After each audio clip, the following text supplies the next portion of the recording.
मैं डॉक्टर उषा रानी Sharma, associate professor, Sanskrit विभाग, MSJ college Bharatpur, Rajasthan.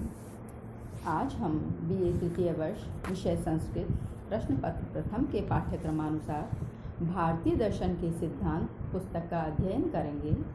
आज का विषय रहेगा भारतीय दर्शन में योग एवं उसके सिद्धांत।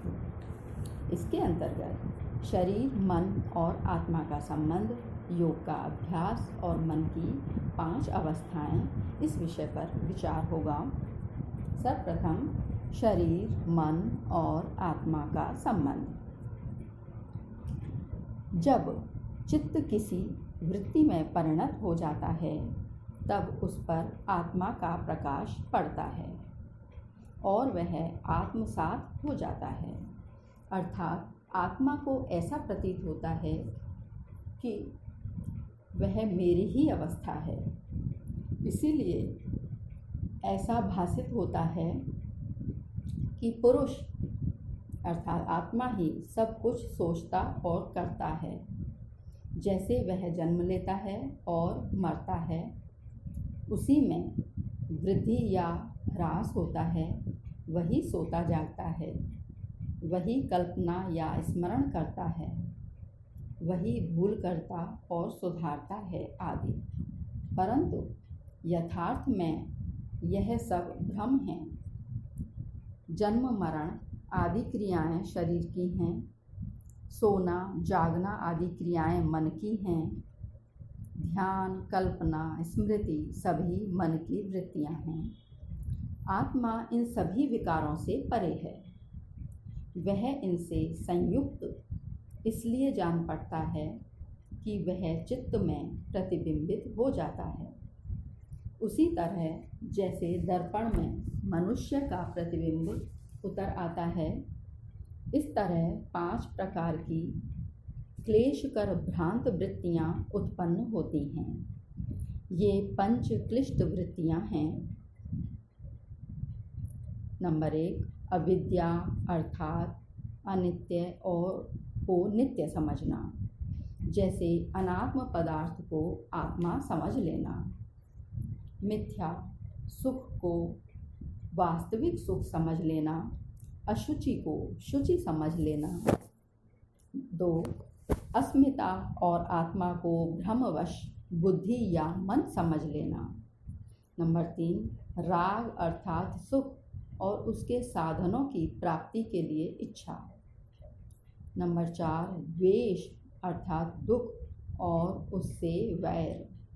नंबर 5, अभिनिवेश अर्थात मृत्यु का भय। ये 5 पंचक्लिष्ट वृत्तियां हैं। बंधन और मुक्ति। अब बंधन और मुक्ति क्या है? जब तक चित्त में विकार और परिणाम होते रहते हैं, तब तक उन पर आत्मा का प्रकाश पड़ता रहता है। क्षमा कीजिए। और विवेक ज्ञान के अभाव में आत्मा उन्हीं में अपने को देखने लगता है। फलस्वरूप वह सांसारिक विषयों से सुख दुख का अनुभव करने लगता है और उनमें राग द्वेष के भाव रखने लगता है। यही आत्मा का बंधन है। इस बंधन से मुक्ति पाने के निमित्त शरीर, इंद्रिय, मन और चित्त वृत्तियों का निरोध करना आवश्यक है। जब कार्य चित्त का धारा प्रवाह बंद हो जाता है और वह कारण चित्त के रूप में शांत अवस्था में आ जाता है, तब आत्मा नित्य मुक्त शुद्ध चैतन्य रूप में देखता है। चित्त वृत्तियों के निरोध के द्वारा यही आत्म साक्षात्कार योग का उद्देश्य है। योग का अभ्यास। योग का अर्थ है चित्त वृत्ति का निरोध। योगश चित्त वृत्ति निरोधः। यहाँ योग का अर्थ जीवात्मा और परमात्मा का मिलन नहीं समझना चाहिए। योग का उद्देश्य है आत्मा को अपने यथार्थ स्वरूप का ज्ञान कराना, जिससे वह अपने को मानसिक विकारों से पृथक समझ सके। परंतु यह तभी हो सकता है जब चित्त की वृत्तियों का निरोध हो जाए। अतएव योग का काम है चित्त की सभी वृत्तियों का निरोध करना। मन की 5 अवस्थाएं। चित्त भूमि और मानसिक अवस्था के 5 रूप हैं: क्षिप्त, मूढ़, विक्षिप्त, एकाग्र और निरुद्ध। प्रत्येक अवस्था में कुछ ना कुछ मानसिक वृत्तियों का निरोध होता ही है। एक अवस्था जैसे प्रेम में दूसरी अवस्था जैसे घृणा का निरोध होता है, परंतु इनमें प्रत्येक अवस्था योग साधना के अनुकूल नहीं होती। क्षिप्त अवस्था में चित्त रजोगुण के प्रभाव में रहता है और एक विषय से दूसरे विषय में दौड़ता है। चित्त में स्थिरता नहीं रहती।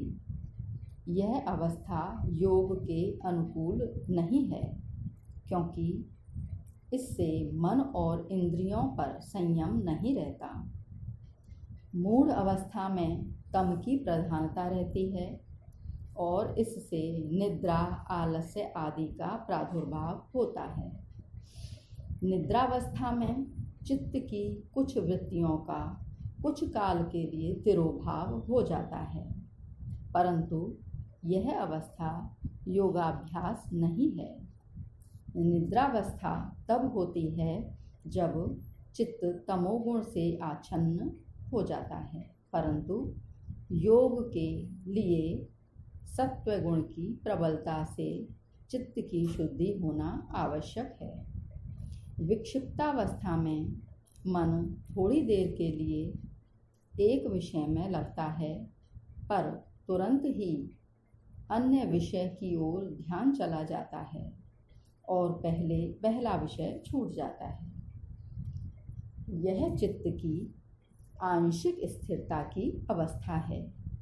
इसे योग नहीं कह सकते, क्योंकि इसमें चित्त की वृत्ति का पूरा निरोध नहीं होता। अविद्या जनित क्लेशों को दूर करने में यह असमर्थ है। एकाग्र अवस्था वह है जिसमें चित्त देर तक एक विषय पर लगा रहता है। यह विषय पर विचार या ध्यान करता रहता है, इसलिए इसमें भी सभी चित्त वृत्तियों का निरोध नहीं होता। तथापि यह योग की पहली सीढ़ी है। अंतिम अवस्था निरुद्धावस्था में चित्त की सभी वृत्तियों का अर्थात ध्येय विषय तक का भी लोप हो जाता है और चित्त अपनी स्वाभाविक शांत अवस्था में आ जाता है।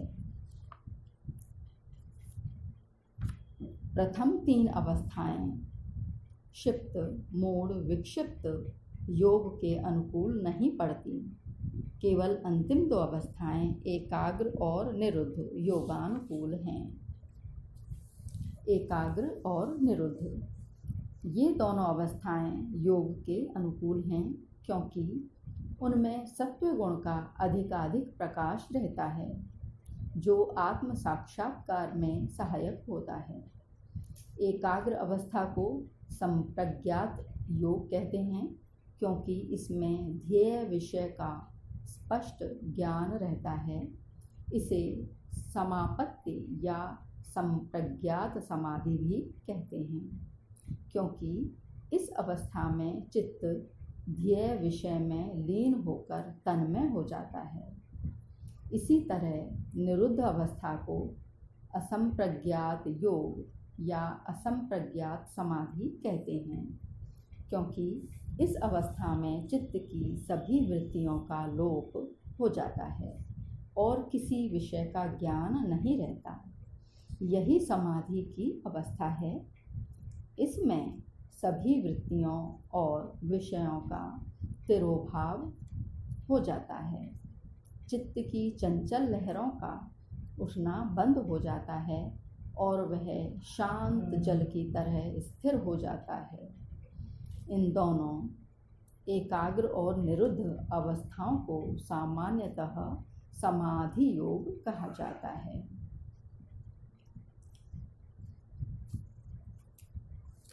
आज का गृह कार्य है,